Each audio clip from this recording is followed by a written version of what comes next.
Hello दोस्तों, कैसे हो आप सब। एक बार फिर से बहुत बहुत स्वागत है आप सभी का हमारे शो ट्रेन्स में। आशा करता हूं आप सभी को हमारा पिछला एपिसोड पसंद आया होगा। आज हम बात करने जा रहे हैं हमारे भारत की मोस्ट सेंसिटिव ट्रेन समझौता एक्सप्रेस के बारे में। सेंसिटिव ट्रेन इसलिए क्योंकि यह ट्रेन दो राज्यों के बीच में नहीं बल्कि दो देश भारत और पाकिस्तान के बीच में चलाई जाती है। आइए जानते हैं इस ट्रेन के बारे में। समझौता एक्सप्रेस 22 जुलाई 1976 को शिमला समझौता के तहत अटारी से लाहौर के बीच चलना शुरू हुई थी। शिमला समझौता भारत की तत्कालीन प्रधानमंत्री इंदिरा गांधी और पाकिस्तान के जुल्फिकार अली भुट्टो के बीच 1972 में हुआ था। भारत में यह ट्रेन दिल्ली से पंजाब में स्थित अटारी तक जाती है। अटारी पंजाब साइड से हिंदुस्तान का आखिरी रेलवे स्टेशन है। इसके एक तरफ अमृतसर तो दूसरी तरफ लाहौर है। दिल्ली से चलने के बाद ये ट्रेन अटारी से बाघा बॉर्डर तक 3 किलोमीटर की सीमा पार करती है। इस दौरान बीएसएफ के जवान इसकी निगरानी करते हैं। आगे आगे चलकर पटरियों की पड़ताल भी करते चलते हैं। सीमा पार करने के बाद यह ट्रेन पाकिस्तान के लाहौर तक जाती है। लाहौर से वापसी के समय समझौता एक्सप्रेस भारत में सोमवार और गुरुवार को पहुंचती है। इस दौरान इस ट्रेन के लोको पायलट और गार्ड को नहीं बदला जाता। भारत में यह ट्रेन 2 दिन बुधवार और रविवार को पुरानी दिल्ली रेलवे स्टेशन से रात में 11 बजे निकलती थी। इसके लिए पुरानी दिल्ली पर अलग से प्लेटफॉर्म बनाया गया था। इस ट्रेन में दाखिल होने से पहले गहन पड़ताल करने के बाद ही यात्रियों को इस ट्रेन में बिठाया जाता था। समझौता एक्सप्रेस में कुल 6 स्लीपर क्लास और 1 थर्ड एसी क्लास कोच होते थे।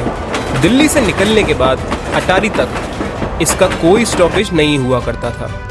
बताया जाता था कि इस ट्रेन को भारतीय रेलवे की अन्य प्रमुख ट्रेनें जैसे राजधानी एक्सप्रेस और शताब्दी एक्सप्रेस की तरह ही इम्पोर्टेंसी दी जाती थी ताकि इसकी आवाजाही में कोई देर ना हो। 80 के दशक के अंत में पंजाब में तनाव बढ़ने के बाद भारतीय रेलवे ने अटारी से इसका चलना बंद कर दिया और ये पुरानी दिल्ली रेलवे स्टेशन से चलने लगी थी। समझौता एक्सप्रेस ट्रेन दोनों देशों के बीच दूरियां मिटाने के लिए चलाई गई थी, पर यह रेल सेवा इन दोनों देशों के बीच पैदा होने वाले तनाव की भेंट चढ़ती रही। जब भी दोनों देशों के बीच तनावबनी होने लगती, ये सेवा रोक दी जाती थी। फिर साल 2019 में समझौता एक्सप्रेस की सेवा को हमेशा के लिए निलंबित कर दिया गया।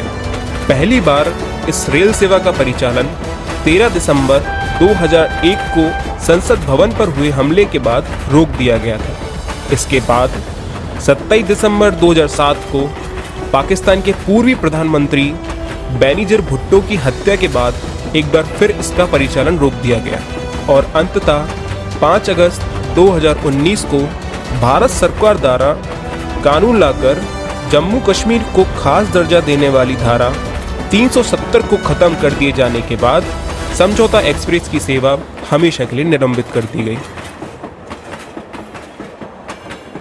आपको बता दें कि 18 फरवरी 2007 को समझौता एक्सप्रेस रात को 10:50 पर दिल्ली से अपने गंतव्य अटारी के लिए निकलती है। रात 11:53 पर हरियाणा में पानीपत के पास दीवाना स्टेशन से गुजरते हुए 2 जनरल डिब्बों में बम धमाके होते हैं, जिससे इन डिब्बों में आग लग जाती है। इस हादसे में 4 अधिकारियों समेत कुल 68 लोगों की मौत हो जाती है और 12 लोग घायल हुए। धमाके के बाद इस ट्रेन के अन्य डिब्बों से बम से लैस 2 सूटकेस बरामद हुए। इनमें से एक को डिफ्यूज कर दिया गया जबकि दूसरे को नष्ट कर दिया। एनआईए की जांच में यह पता चला कि जिन लोगों ने हमला किया वह देश के विभिन्न मंदिरों में हुए चरमपंथी हमलों से भड़के हुए थे, जिसमें गुजरात के अक्षरधाम मंदिर और जम्मू के रघुनाथ मंदिर में हुए दोहरे धमाके और वाराणसी के संकट मोचन मंदिर शामिल थे। आशा करता हूं कि आपको हमारी आज की कहानी पसंद आई होगी।